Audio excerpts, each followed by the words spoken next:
The motorcycle before me is responsible for more wet dreams in the 1970s than Debbie does Dallas. It's Kawasaki's Z900. I've been really trying. The new Z9 is a fair departure from those early UJM machines, and it currently sits in a bit of a strange place in Kawasaki's 2017 catalogue. For this model year, the Z900 joins the 650 and 1000 in the lineup as it replaces the 800cc model. And I think for it to sell well, it really needs to differentiate itself from last year's large capacity machines. And I think Kawasaki has done this. The new 900 is vastly different from the 800cc it replaces and the 1000 that it sits next to on showroom floors. And while the capacity and performance is closer to that of the 1000, I still think it will claim its own patch of turf.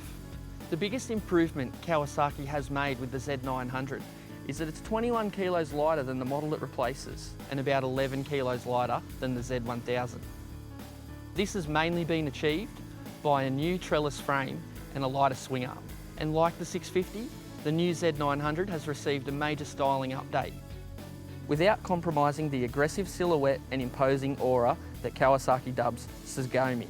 If that Z-pattern LED tail light doesn't do it for you, I don't know what will.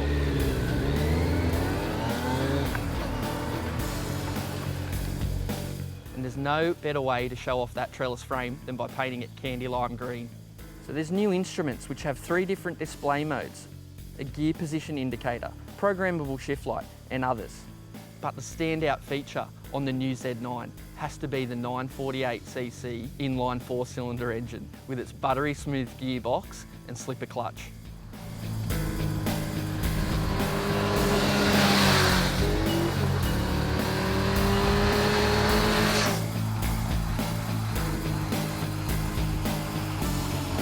Kawasaki deserves high praise for its linear power delivery. The smooth throttle response at low revs and short gear ratios show how refined and easy to ride this Z9 is. So there's enough headroom to be a bit lazier and use the torque to your advantage, but you can also ride at those stratospheric revs like a super sport machine. It's the best of both worlds. And when you open the taps, you have sheer excitement not only in your hands but in your ears too.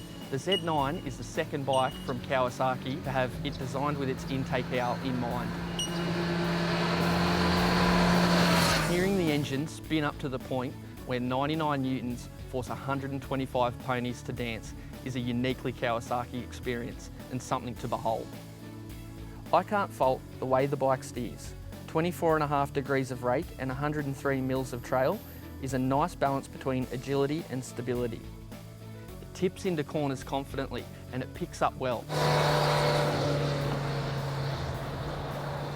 Low speed handling is great.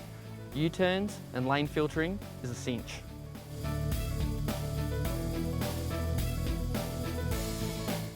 Big capacity nakeds tend to have pretty stiff, uncompromising suspension. And while the Z9 is on the firm side, I found it to be pretty good on most surfaces. I took this bike on tour for 3 days over some of Australia's best and worst roads. The front complied with every change in surface, while the rear took the harshness out of the bumps, and boy, were there a few of them. Both the front and rear suspension are preload and rebound adjustable. And the preload on the rear is wound out all the way from the factory. I weigh about 110 kilos and the static sag on that rebound setting was pretty close to perfect for my weight. It's a little bit of bad news if you weigh less than me, because the rear spring seems like it'll be too firm for those rougher surfaces and not have enough extension in its stroke. Pulling the bike up at 2 4-piston calipers with 300mm discs up front, and while they aren't the likes of something like the ZX10, for a bike like this, they're great. I really like the riding position. Slightly forward and into the wind, everything falls to your hand and feet nicely.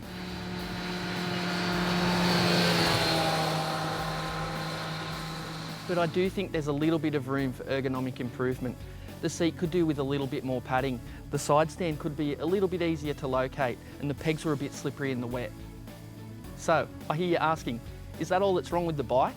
There isn't much to fault on the package that Kawasaki has given us. Although I'm a bit surprised the Z9 doesn't have rider modes or traction control, I really think that there's a lot of people that are going to be happy with that.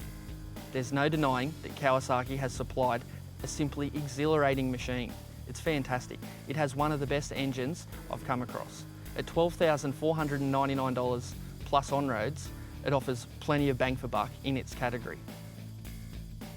Hope you enjoyed the video. Now we'd like you to make your comments. If you've ridden one, let us know what you think. If you haven't ridden one, tell us what else you'd like to know. But either way, please subscribe and share it with all your friends.